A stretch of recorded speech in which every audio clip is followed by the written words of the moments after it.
Primeiro livro do profeta Samuel, capítulo 7, versículo 12, somente esse texto diz assim: tomou então Samuel uma pedra, leia comigo.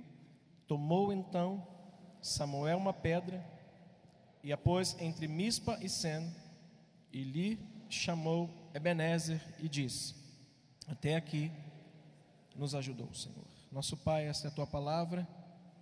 Só um versículo já era suficiente e já é suficiente para sairmos daqui alimentados e abençoados, porque esta é a tua palavra. Não contém, ela é a tua palavra, mas nós pedimos ao Senhor: fala conosco e nos prepare o coração para que nós possamos sentar à mesa com o Senhor e nos alimentar do pão e do cálice, em nome de Jesus, amém. Ocupe o seu lugar, por favor. E eu propus na quarta-feira falar sobre um assunto de suma importância, que é restaurando a importância e o valor da presença de Deus em nossa vida. Eu começo a falar sobre restauração olhando para um vazamento, pensando num vazamento, olhando para uma parede, onde um pequeno ponto de uma mancha no teto ou na parede nos remete a uma sujeira, nos remete a pensar que é talvez alguma coisa que aconteceu ali, alguém bateu. Mas à medida que o tempo se passa, vai passando, aquela pequena mancha vai se alastrando. E a gente olha para aquilo, não dá devida importância àquela pequena mancha, aquilo vai se alastrando, de modo que toda a parede está úmida e que tudo aquilo que você tinha ali está sendo destruído por causa daquela umidade. Eu olho para a restauração, para esse tema, olhando por esse ponto de vista. E a gente olha, é no teto, então não é vazamento na minha casa, é vazamento na casa do vizinho, que está furado o cano. Não é uma exposição aqui de um problema que eu enfrentei, nem denigrindo a imagem do meu respectivo vizinho. Há semanas atrás eu recebi um comunicado que o meu vizinho da parte de baixo, do apartamento de baixo, estava com um vazamento no seu teto e estava manchando muito. E quando ele me comunicou através de carta, eu imediatamente cancelei e falei: não vamos usar o banheiro da suíte, vamos usar o banheiro da Manu, e a gente fica se utilizando até que seque e a gente descubra o que está acontecendo. Eu passei 15 dias fora, imaginei com aquela chuva forte, a laje do prédio do lado tenha ocasionado o prejuízo e o problema na casa dele. Não imaginei que fosse na minha casa, mas entendo que ele imaginou o seguinte: veio do teto, é da parte de cima, deve ser do apartamento. E isso não é uma crítica, talvez ele tenha julgado certo, eu também julgaria assim.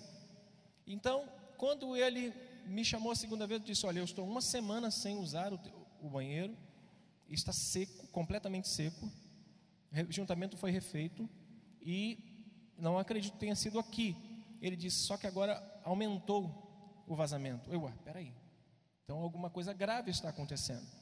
Ele então me pediu para que eu pudesse enviar um profissional para avaliar. O profissional foi enviado, abriu o teto de gesso do banheiro dele e foi diagnosticado pelo profissional que o problema não estava no meu banheiro, não estava o vazamento, não era um problema do meu banheiro, era o problema do cano que desce de cima, do último andar, da cobertura, e vai até o térreo, aonde eles vão diminuindo de um tubo enorme para meia polegada por causa da pressão da água. E justamente no T estava vazando. Pastor, você está explicando isso tudo por quê? Porque às vezes a gente imagina que o vazamento é na casa dos outros, mas o vazamento é na nossa casa. Às vezes a gente olha e pergunta e pensa que o problema é com outrem, mas o problema é conosco. E geralmente quando a gente olha aquele pequeno ponto, aquela pequena mancha, a gente nunca vai imaginar que aquilo vai se alastrar. Mas na medida em que nós vamos caminhando na presença de Deus, eu disse isso na quarta, alguns valores da palavra de Deus e da própria presença de Deus na nossa vida vão se esvaziando no nosso coração, vão se diminuindo a nossa vida. Nós vamos, à medida que o tempo vai passando, a nossa caminhada com Cristo vai se tornando quase que imperceptível algum tipo de esvaziamento de valores do nosso coração. Algumas coisas que nós éramos muito militantes lá atrás, hoje nós não somos tão militantes quanto, Por quê? Porque hoje eu tenho uma cabeça completamente diferente e vi que aquilo que eu fazia era meramente uma coisa legalista, eu era um cara muito assíduo nisso e aquilo não me levou a lugar nenhum. Olha, tudo que você faz para glorificar o nome do Senhor e para viver uma vida de santidade não é exagero, não se torna uma coisa legalista, mas sim algo que vai glorificar o nome do Senhor. Mas à medida que o tempo vai passando, nós vamos permitindo que esse vazamento vá se alastrando e há uma necessidade de fato de quebrar-se tudo e fazer de novo. Então, restauração é reconstruir, irmãos, é recompor, é ter que quebrar, é descobrir onde está o vazamento, é descobrir aonde nós estamos nos perdendo, é onde nós deixamos de ser aquilo que um dia fomos para nos tornar de novo, ser aquele homem e aquela mulher de oração, aquela mulher vívida na presença de Deus, aquela mulher atuante, aquele homem atuante, aquele jovem militante no evangelismo, aquelas pessoas que não abriam mão de fazer coisas para Deus e que hoje para elas são coisas que alguém pode fazer. E eu queria hoje falar dessa importância, dessa valorização da presença de Deus em nossa vida. E se a gente olhar para o texto, nós vamos ver Israel 20 anos sem o valor da presença de Deus na sua vida, porque os 2 filhos de Eli haviam pecado contra Deus e a arca tinha sido tomada.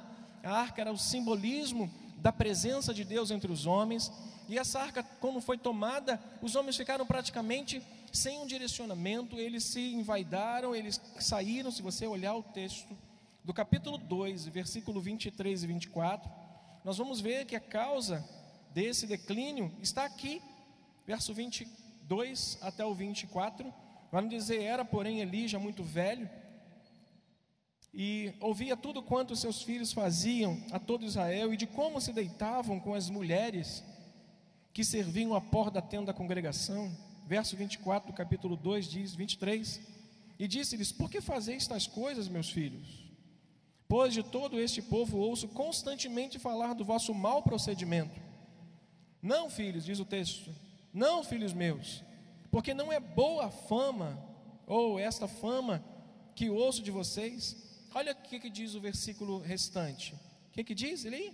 Estais fazendo transgredir o povo de Deus, o povo do Senhor, pecando o homem contra o homem, o próximo, e Deus ele será o árbitro.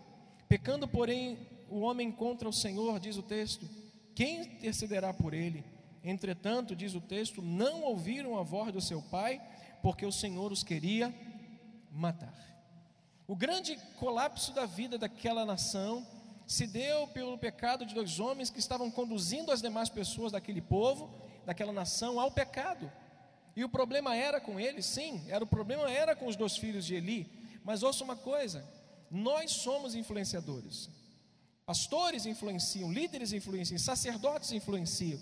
E se eles pudessem influenciar para o bem aconteceria, mas eles influenciaram para o mal, e eles começaram a se perder neste momento, aonde eles pegam aquela arca, vão para a guerra, perdem a guerra, perdem a arca, e voltam para casa derrotados e sem a presença de Deus.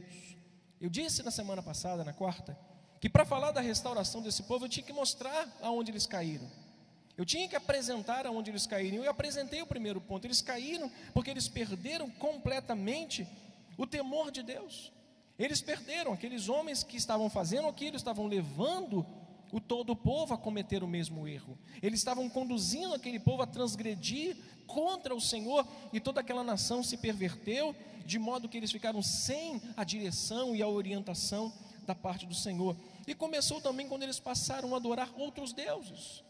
Eles começaram a adorar falsos deuses, capítulo 7, a partir do versículo 3, quando o próprio Samuel diz e fala à casa de Israel, dizendo: se é de todo o coração que vocês se voltam agora para o Senhor, ele diz: tirai dentre vós os deuses estranhos e os astarotes, e preparai o coração ao Senhor. Então Samuel está nos informando o quê? Ele está nos informando que não só o temor foi perdido, ele está nos informando que eles também acabaram adotando outros deuses na sua vida, para que pudessem direcionar, para que pudessem tirar dali as suas necessidades ou alcançá-las.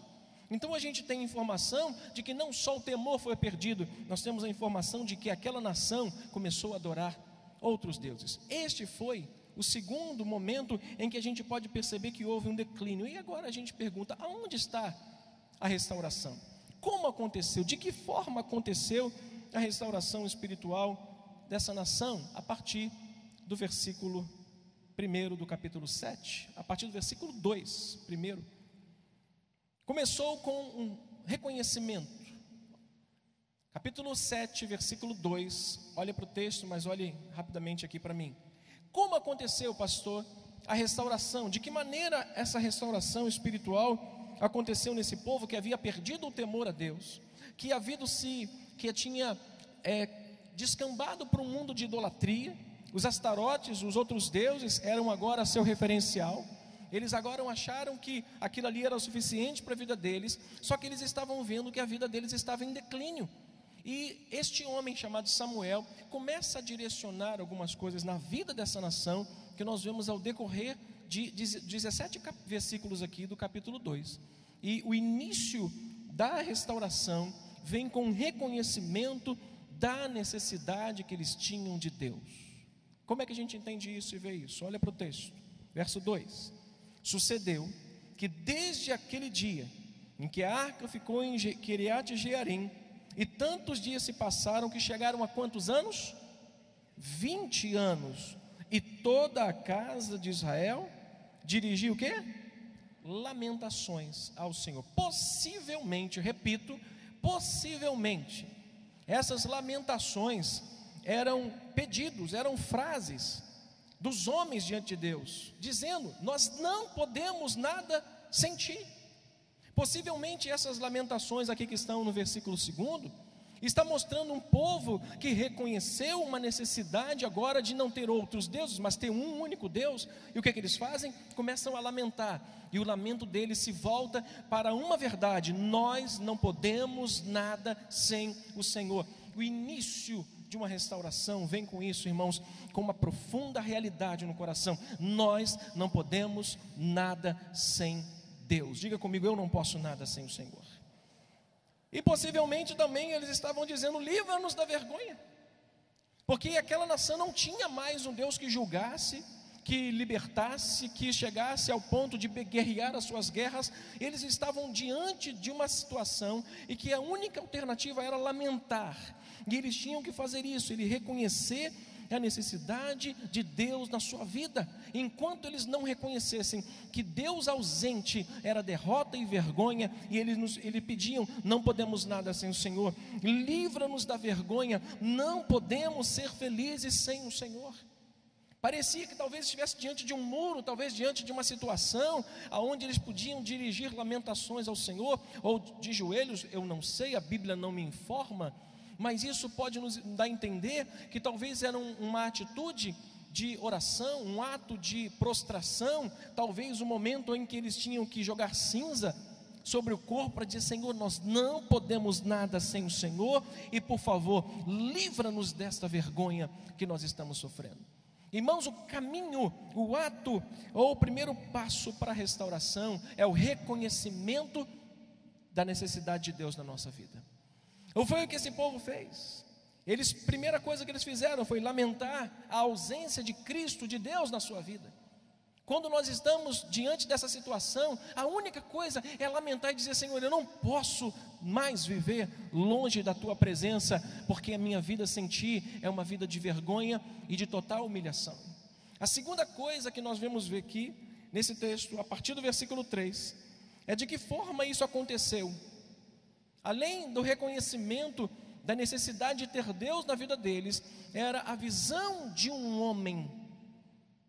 A visão de um homem diante de uma nação completamente longe da presença de Deus, e este homem está no versículo 3, que se chama Samuel. Diz o texto: falou Samuel a toda a casa de Israel, dizendo: se é de todo o coração que vocês se voltam agora para o Senhor, ele diz: tirai dentre vós os deuses estranhos, os astarotes, e preparai o coração ao Senhor, e servi a Ele só. Pastor, como é que começa a restauração? Primeiro, com o reconhecimento que nós somos dependentes de Deus. Segundo, com a visão de um homem. Lembra de Natã? Quando Davi se pega numa situação de extremo prazer, ele peca, ele continua pecando, ele gosta do pecado, ele prossegue no pecado, e vem um homem diante dele e fala assim: Davi, um homem veio ao teu reino, e ele quis comprar uma cabritinha, e tinha um homem que tinha várias cabritinhas, e tinha um outro homem que só tinha uma cabritinha. Esse homem podia ter comprado uma cabritinha do que tinha 1000, mas ele quis comprar a cabritinha que um cara que só tinha ela, e comprou essa cabritinha, tomou essa cabritinha dele. Davi, o que esse homem merece? Davi disse para Natã: esse homem merece a morte. Natã disse para ele assim: este homem é você, você é o cara. A restauração, irmãos, em toda a Bíblia nós vamos ver, não só na vida de Davi, mas também na vida de Naamã, uma menina simples, disse: que meu senhor pudesse conhecer um profeta que tem lá em Samaria. Se meu senhor pudesse saber que lá em Samaria há um homem de Deus, que se ele chegasse e se prostrasse diante desse homem de Deus, esse homem de Deus colocaria a mão sobre Naamã e a sua lepra seria tirada do seu corpo. A restauração sempre começa olhando para a Bíblia, na visão de um homem, o próprio Jesus, na vida do apóstolo Pedro. Quando Jesus percebe que os seus discípulos estavam saindo para pescar, ele percebe que agora é necessário ir lá atrás dele buscá-los. E o que ele fez? Ele foi atrás de Pedro e dos seus discípulos. Quando ele vai atrás de Pedro, ele chama Pedro e coloca ele sentado perto de uma fogueira e diz: Pedro, por que você saiu da minha presença? Por que você fez isso? Irmãos, tudo o que acontece aqui nós vamos ver que foi através da visão de um homem chamado Samuel. Olha o versículo 4. Então os filhos de Israel fizeram o quê? Tiraram dentre eles os balarins e os astarotes e serviram só ao Senhor.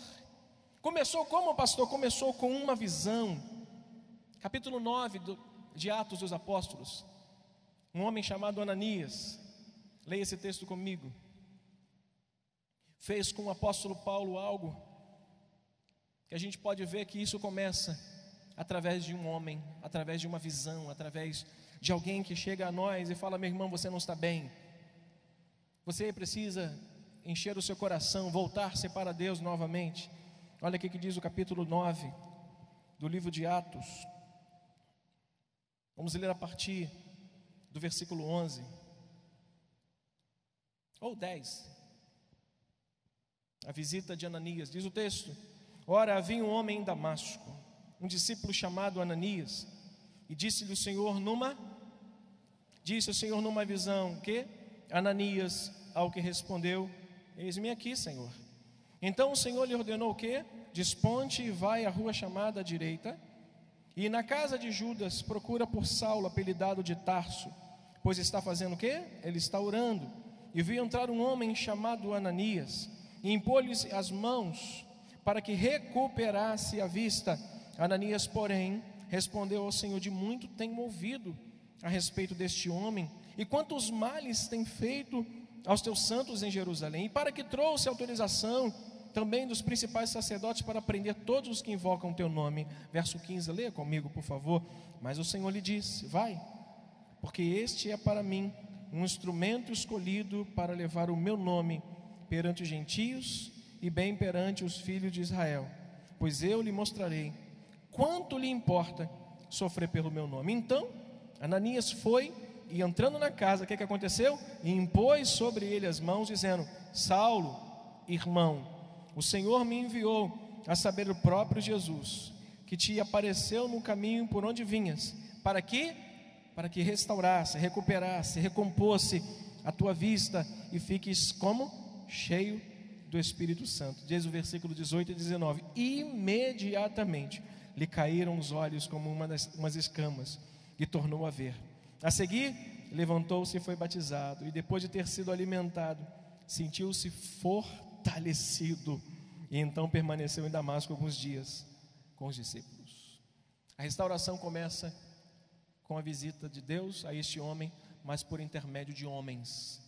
Ananias, Natã, aquela jovem e o próprio Samuel. Se é de fato que vocês querem agora, se é isso que vocês querem de todo o coração, que vocês se voltam ao Senhor, tirai do meio de vocês. O caminho para a restauração, primeiro, é um reconhecimento de que nós somos completamente inúteis sem a presença de Deus na nossa vida. Nós tentamos caminhar, nós tentamos fazer alguma coisa, mas sem a presença de Deus, nós não vamos conseguir chegar a lugar nenhum. E outra, com a visão de um homem, ele falou a toda a casa de Israel. Terceiro momento que nós vamos ver nesse texto, ele está lá no capítulo 7, versículo 4, quando eles abandonam. Primeira, reconhecimento. Segundo, com a visão. E o terceiro, com o abandono. Restauração vem, olha para mim rapidamente, enquanto você marca o teu texto. Primeiro ato para a restauração é o rompimento. Quando Davi foi visitado por Natã, quando Natã visita Davi, nós podemos perceber um homem que de fato era considerado um homem segundo o coração de Deus pela sua atitude. Há pessoas que, quando a gente aponta um pequeno defeito, uma pequena falha, elas se manifestam de uma forma tão veemente contrária a quem falou para ela, que às vezes a gente olha para a pessoa e fala assim: tu gosta de sofrer. Já aconteceu com você alguma vez isso, além de mim? Da gente às vezes querer falar, mas Natã prova este homem, e este homem é provado, e ele nos prova de que era um homem segundo o coração de Deus. Que quando Natã chega para ele: você é o cara que pecou, você é o cara que errou, você é o cara que matou o marido dessa mulher e adulterou com ela, na mesma hora, irmãos. A atitude de Davi foi deixar a sua coroa, ele se destituiu de ser rei, ele se vestiu de pano de saco, jogou cinza na cabeça e se prostrou diante de Deus. E o Salmo 51 nos mostra um homem que pede: Senhor, tem misericórdia da minha vida, porque eu pequei contra ti somente, e transgredi diante dos teus olhos. Mas há pessoas que não querem de fato serem arguidas, elas não querem ser confrontadas no seu pecado, mas a restauração de fato só pode acontecer com o abandono, irmãos, com o deixar, com o rompimento do seu passado e o reconhecimento que as escolhas que vocês fizeram, que nós fizemos, foram erradas. Tirai dentre vós os deuses, tirai os astarotes, reconheçam que a atitude de vocês foi errada. Eu gosto de me lembrar do apóstolo Pedro, porque Jesus, ao restaurar aquele homem, não o deixa olhar para trás e falar assim: não aconteceu nada, está tudo bem, olha para mim, está tudo bem. Não, irmão. Jesus coloca uma fogueira diante dele, umas brasas ali, coloca um peixe, e olha para Pedro e fala assim: Pedro, isso aqui te recorda alguma coisa? Lembra de quando algumas pessoas fizeram uma fogueira para se aquentar, e algumas pessoas disseram para você assim: tu é um deles. O que você respondeu, Pedro? Não conheço. E outra vez alguém disse: você é um discípulo de Jesus. Você disse o quê? Eu não conheço. Essa fogueira te lembra alguma coisa? A misericórdia e a graça de Deus não interrompe na nossa vida um momento de reflexão profunda quanto ao rompimento das coisas que nós fizemos no passado, quanto àquilo que aconteceu lá atrás. Ele não nos julga mais, Ele nos perdoou, mas ao mesmo tempo Ele quer fazer com que nós nos lembremos de onde nós caímos, como Ele fez lá na igreja em Éfeso, em Apocalipse capítulo 2. Meus irmãos, Ele olha e fala assim: se é de todo o coração que vocês fizeram isso, abandonem. Diga comigo: é necessário para restauração, rompimento com o passado. Lucas capítulo 15. Vou me direcionar para o fim, para que a gente possa servir os elementos daqui a pouquinho. Lucas capítulo 15. Você conhece muito bem essa história. São só histórias conhecidas, mas de grande valor de ensinamento para nós. 8 e 9. Diz assim, capítulo 15, versos 17 e 19. Vamos ler juntos? Então, aquele jovem, aquele menino que saiu, que levou tudo da sua casa, capítulo 15 de Lucas, versículo 17, diz assim: então, vamos juntos? Caindo em si, diz: quantos trabalhadores de meu pai têm pão com fartura, e eu aqui estou morrendo de fome. Levantar-me-ei, e irei ter com o meu pai, e lhe direi o quê? Pai, pequei contra o céu e contra a terra. Verso 19: já não sou digno de ser chamado teu filho, trata-me como um dos teus trabalhadores. Primeiro, reconhecimento de que nós não somos nada sem Deus. Segundo, com uma visão de um homem que confrontou aquela nação e disse: vocês pecaram, deixem os deuses e sirvam somente ao Senhor. E o terceiro, com abandono. Não é possível vivermos uma vida completamente restaurada em Deus e termos restituído a alegria de servirmos ao Senhor, de vivermos uma vida plena, abençoada. Olha, essa nação viveu uma vergonha, viveu vexame, viveu desonra. Uma pessoa sem Deus, uma pessoa sem Cristo, que ao longo da sua caminhada vai se esfriando nos valores dos princípios da palavra de Deus, vai se esvaziando da essência e do poder de Deus, ela vai perdendo a dignidade da sua vida, ela vai perdendo a dignidade de ser um servo de Deus, ninguém mais lhe respeita. Ouça uma coisa, meu jovem, meu irmão que está aqui nesta noite: a presença de Deus é que nos traz dignidade neste mundo. Quando um homem de Deus passa, como aquela mulher disse, ali vai um santo homem de Deus, é a presença de Deus na nossa vida que dá dignidade a nós como cristãos e como servos de Deus, como homem de Deus. Então é necessário que haja abandono, mas há um detalhe fundamental aqui, lá no versículo 5 e 6, se você puder acompanhar comigo esse texto, que há duas coisas interessantes aqui nesse texto.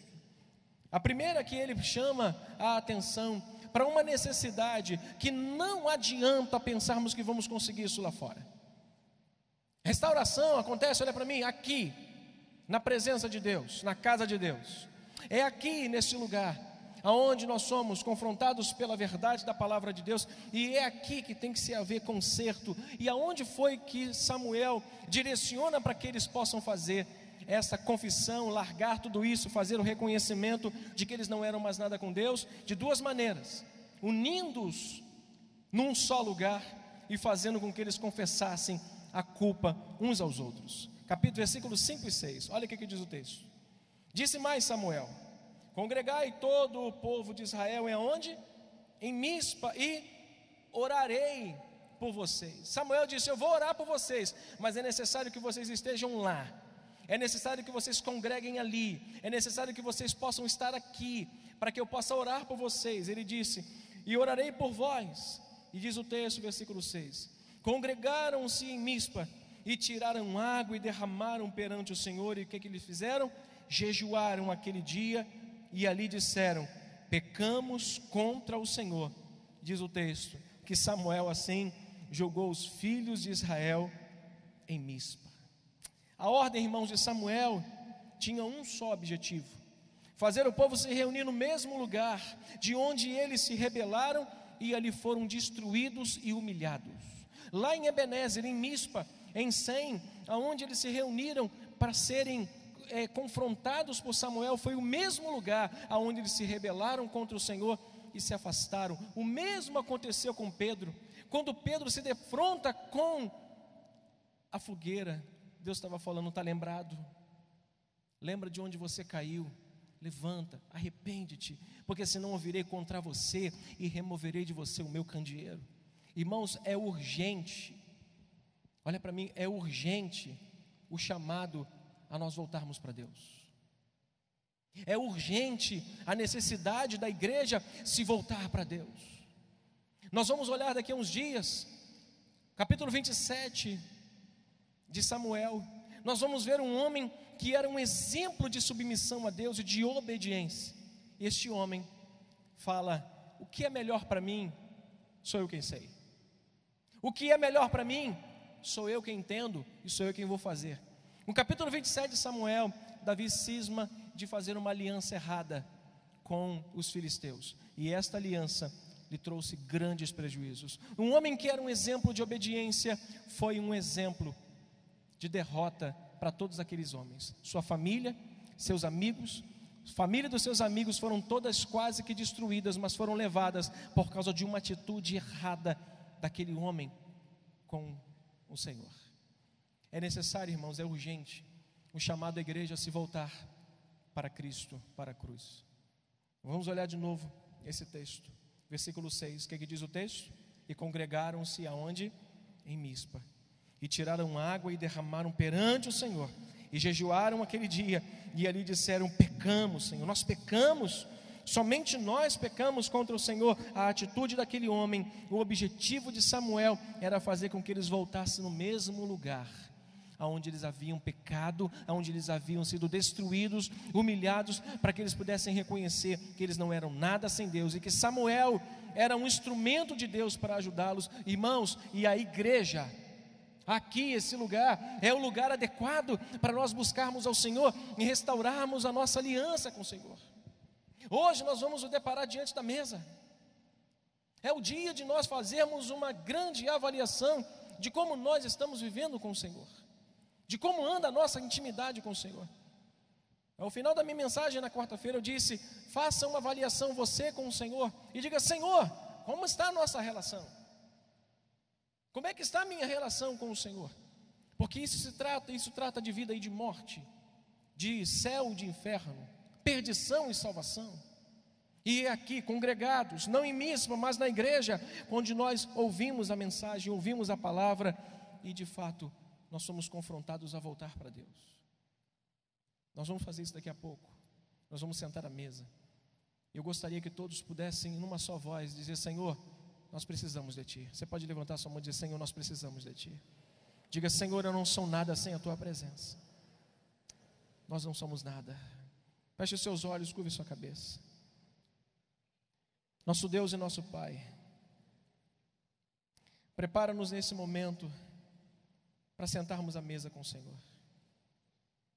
Prepara, Senhor, o nosso coração, porque nesta noite nós não queremos fazer esse gesto, este ato tão sério, sem que o nosso coração esteja pelo menos preparado para sabermos que o que nós vamos fazer, Senhor, vai refletir vida ou morte, vai determinar sucesso ou fracasso, vai determinar alegria ou tristeza, vai determinar honra ou vergonha para a nossa vida. Pai, tem misericórdia de nós e prepara os nossos corações, daqueles que vão colocar as mãos na bandeja. Senhor, prepara os teus servos, assim como eu estou aqui, os pastores estão ministrando, prepara os nossos corações. Senhor, restaura-nos para Ti nessa noite, limpa os nossos corações, porque nós precisamos da Tua graça, dia após dia, em nome de Jesus.